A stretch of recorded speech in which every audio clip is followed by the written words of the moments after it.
Lunar New Year is coming up on the 22nd of January, and apart from the festivities, footwear companies are capitalizing on the occasion and trying to take all your money, and I'm here for it. It's the year of the rabbit, and it's usually one of my favorite times of the year. Not just because of the occasion and the celebrations, but also because I get to see what different sneaker companies do with the theme. So I took 10 Lunar New Year themed sneakers, the 10 that I thought were the best, and ranked them. Now, a lot of these sneakers surprisingly don't even have release dates or retail prices, and we're like 4 or 5 days away. So let's just hope they all get released, and at some point we get to see all of these sneakers. And remember, these are just my opinions, so keep that in mind when you're watching the video. Number 10 is the Jordan 312. The Jordan 312 is a mashup of the Jordan 3, the Jordan 1, and the Jordan Alpha Force. And the 312 is also a reference to the 312 area code for Chicago. And I really like this colorway.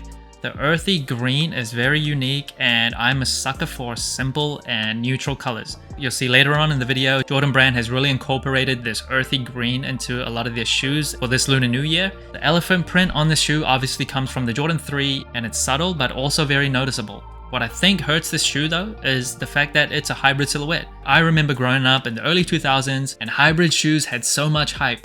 Shoes like the Dub Zeros, the Spizikes, you could not get your hands on them. They were so popular, and out of nowhere, the popularity just fell off a cliff. And looking at this silhouette, you can kind of see why. These hybrid shoes often fall into a place where they don't really know what they want to be, so it ends up being a good but not great shoe. So even though I love this colorway, I love the earthy green, compared to some of the shoes on this list, it just doesn't really hold up. So for that reason, it is number 10 on my list. Number 9 is the New Balance 2002 R. Now, the official colors for this shoe is Zinc, Eiffel Tower, and Grey Flannel. What?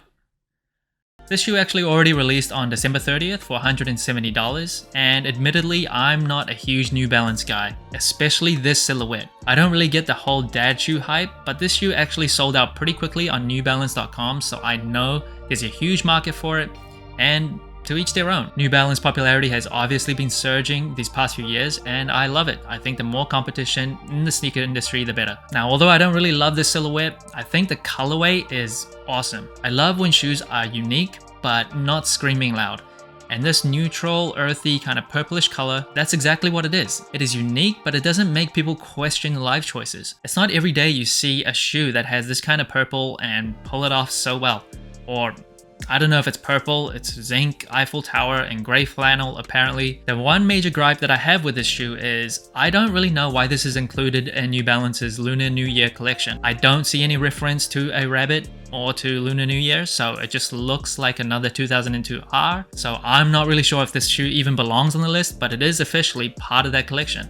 And for that reason, it's number 9 on my list. Number 8 is a Nike Dunk Low, and I don't even know what the official name or the internet name for this shoe is. It kind of gives me the Nike Dunk Low LeBron Fruity Pebbles vibe with that colorway. And where do I even start with the shoe? I think it is doing way too much. There is gray, red, yellow, teal, white, and blue. That's 6 colors on the same shoe. That's way too much. However, there are some awesome features of this Nike Dunk Low, and this is coming from someone that's not a huge dunks guy. The swoosh and the tongue is made out of this chenille material, which is supposed to resemble a rabbit's fur. And we've seen Nike use this kind of material in different shoes before, and I think it's very fitting for this year's Lunar New Year theme. There's also the Chinese character for rabbit on the tongue of the shoe, and an actual golden rabbit is etched onto the side heel of the shoe. Now you'll see all these Lunar New Year features on every Nike Dunk for this year's Lunar New Year collection, and I really love the storytelling. Unlike the New Balance 2002 Rs, you can clearly tell this is a Lunar New Year themed shoe. The base of the shoe is a gray suede, and while I usually prefer leather shoes, on Nike Dunks, the leather is this plastic crappy synthetic leather anyway, so I'm not really complaining about suede, though they may just give you crappy suede, but that's another story. This Nike Dunk doesn't have a release date, nor does it have a retail price, so I'm just hoping we'll see this shoe at some point and it's not pushed too far out of Lunar New Year. Number 7 is the Air Jordan 37. These are retailing for $185, but I can't seem to find a release date anywhere yet, so stay tuned. Now I think I like Jordan 37s more than the average person. A lot of people don't love that weave material because depending on the color of the sock you wear, you can kind of see through the shoe and it changes the appearance of the shoe. but I pretty much wear all black socks for every occasion, so I already know what to expect when I wear a pair of Jordan 37s. And once again, you see this earthy green on this shoe, which I really like, and I think it works well. The booty of the shoe, the insole, and the sock liner, they all feature red and gold, which is a very prominent color combination during Lunar New Year. If you didn't know, the red pockets that are stuffed with money during Chinese New Year, and family and friends and relatives exchange red pockets during this time of year, it's always red and gold. You'll see a rabbit stitched onto the inside of the tongue, which is another great feature by Jordan Brand, and you'll see that feature on other Jordan Brand shoes on this list. Number 6 is the New Balance 550 Sea Salt and Timberwolf. They're just getting crazy with these colors. Now this is actually one of two 550s as part of the Lunar New Year collection for New Balance. The other one is Driftwood, and I actually purchased the Driftwood, and I kind of regret getting those over these ones. I'm going to make an in-depth review of that shoe, so I'll tell you in that video what I liked and what I didn't like about that shoe, so stay tuned. But the 550 is probably my favorite silhouette of all New Balance shoes, but once again, I don't see how this is a Lunar New Year themed shoe. It's just like another general release 550. It looks great, it's a versatile silhouette, it's a classic silhouette, but there's nothing special about it. So why is it part of a Lunar New Year collection? Again, because it's a New Balance, I trust that the leather quality is great, and this shoe basically made the list simply because of how much I like the silhouette.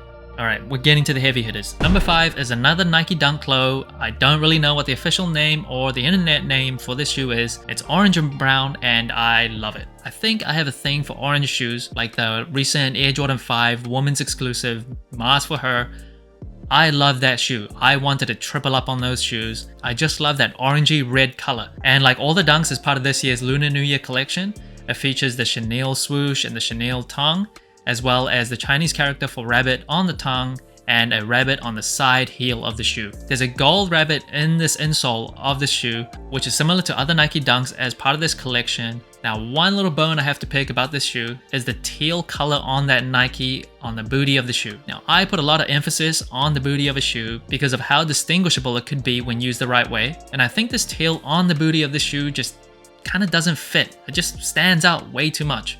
So if I could change that color to something that blends in a bit more, I think it'd be perfect. This shoe doesn't have a release date and a retail price, unless I just am not looking in the right places. Please let me know if you do know when this is releasing, but once again, fingers crossed, this is coming to us sometime soon. Number 4 is another Nike Dunk Low, and I'm just gonna call this the USA colorway, and it's hard to get a USA colorway wrong. The red, white, and blue is just such a great color combination, and once again, I'm repeating myself, this features the chenille swoosh and the tongue, Chinese character for rabbit on the tongue, and a rabbit on the side heel of the shoe. And apart from the wearability of the red, white, and blue of the shoe, my absolute favorite thing about this shoe is the sole. It's the bottom. There's 2011 on one shoe and there's 2023 on the other, and that is in reference to the last time it was the year of the rabbit.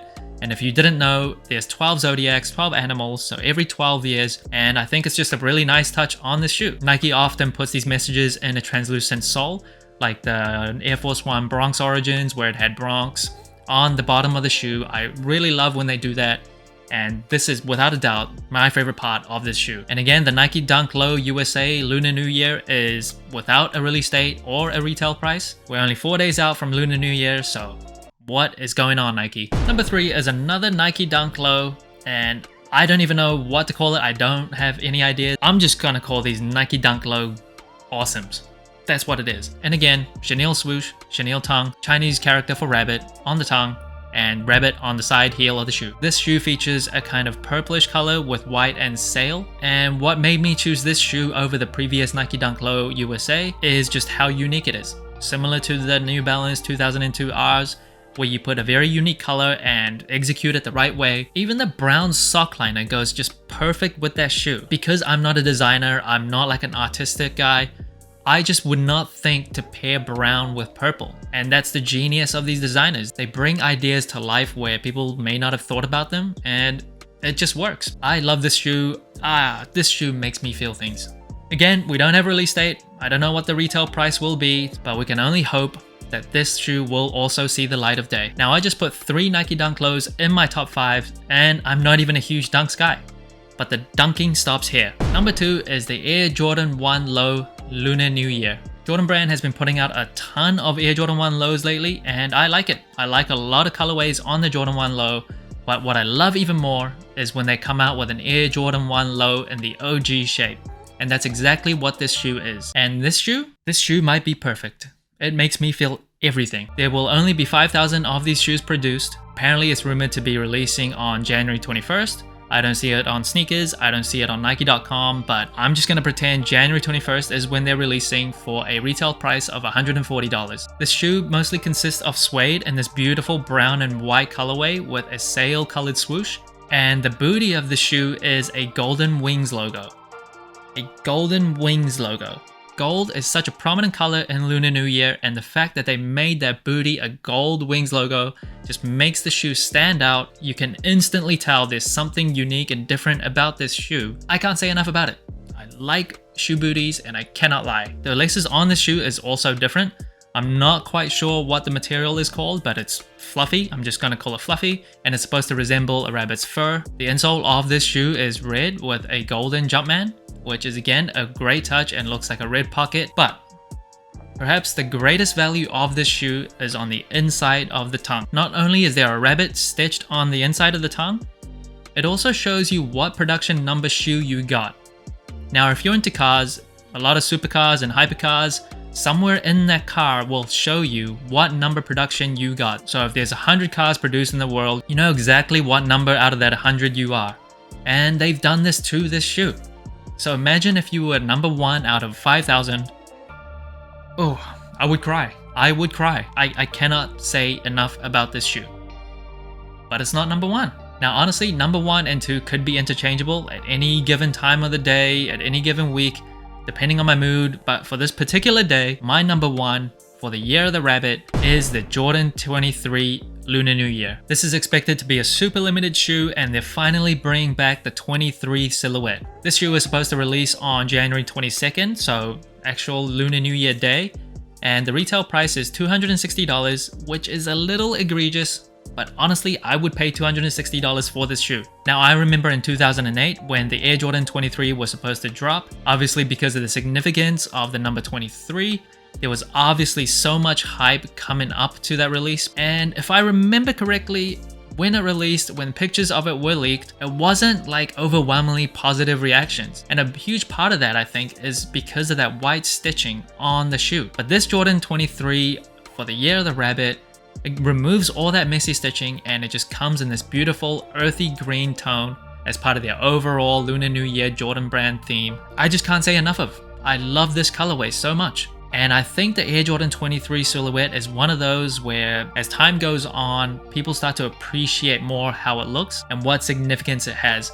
It certainly did for me. I look back at that shoe and I think it looked better than I remember it. Now with the hype behind the shoe as well as the limited supply, I'm almost guaranteed an L, but just looking at photos of this shoe makes me happy. Whoever gets these, whoever hits on these, I hope you keep them. I hope you don't resell them, and congratulations in advance. You got yourself a real one. So that's it, that's my top 10. As I said before, there's no way I could have included every single Lunar New Year sneaker. It's just the top 10 of my personal favorites. Let me know what you think. What is your personal number 1? What is the Lunar New Year sneaker that you're looking forward to most? Comment below, like, subscribe, all that good stuff. And remember, just remember, wear your shoes.